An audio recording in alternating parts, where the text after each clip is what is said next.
இனிமே கண்ணை மூடிட்டு கடலை எண்ணெய் வாங்கலாம். ஏன்னா மந்த்ரா கடலை எண்ணெய் இதயத்தின் தயாரிப்பு.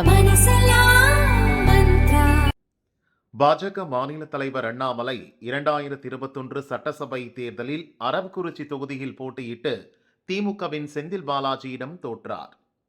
ஆனாலும் சோர்வடையாமல் திமுகவையும் தமிழக அரசின் செயல்பாடுகளையும் கடுமையாக விமர்சித்தார். ஆதாரங்களுடன் அவர் வைத்த வாதங்கள் மக்கள் மத்தியில் எடுபட்டன. பாரதிய ஜனதாவுக்கான கட்டமைப்பு உருவானது. கிராமங்கள் தோறும் பாரதிய ஜனதா கொண்டு சேர்க்கப்பட்டது. அனைத்து தொகுதிகளிலும் அண்ணாமலை நடத்திய என் மக்கள் யாத்திரைக்கு பெரும் வரவேற்பு இருந்தது. மக்கள் திரண்டு வந்தனர். அதை வைத்துதான் அதிமுக கூட்டணி இல்லாமலேயே தேர்தலை சந்திக்க அண்ணாமலை தயாராகிவிட்டார்.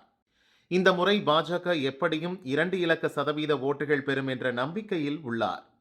உத்தேச வேட்பாளர் பட்டியலுடன் சமீபத்தில் அண்ணாமலை டெல்லி சென்றார். இந்த முறை அண்ணாமலையும் தேர்தலில் போட்டியிட வேண்டுமென கட்சி தலைமை விரும்புவதாக அமித்ஷா, நட்டா இருவரும் கூறியிருக்கிறார்கள். உளவுத்துறை தகவல்படி கோவை, திருப்பூர், பொள்ளாச்சியில் போட்டியிட்டால் கணிசமான ஓட்டுகளுடன் வெற்றி பெற வாய்ப்புள்ளது என சொல்லியிருக்கிறார்கள். ஆனால் எனக்கு அப்படி ஒரு எண்ணமே இல்லை என அண்ணாமலை மறுத்துள்ளார். போட்டியிட்டு ஆக வேண்டிய சூழல் இருப்பதாக அமித்ஷா, நட்டா வலியுறுத்தியுள்ளனர். தமிழகம் வந்த அண்ணாமலை கோவையில் கட்சி நிர்வாகிகளுடன் பேசி தொகுதி நிலவரம் குறித்து கேட்டறிந்ததாக தெரிகிறது. அண்ணாமலையை போல் மத்திய இணையமைச்சர் எல் முருகன் நீலகிரி தொகுதியில் போட்டியிடலாம் என கூறப்படுகிறது.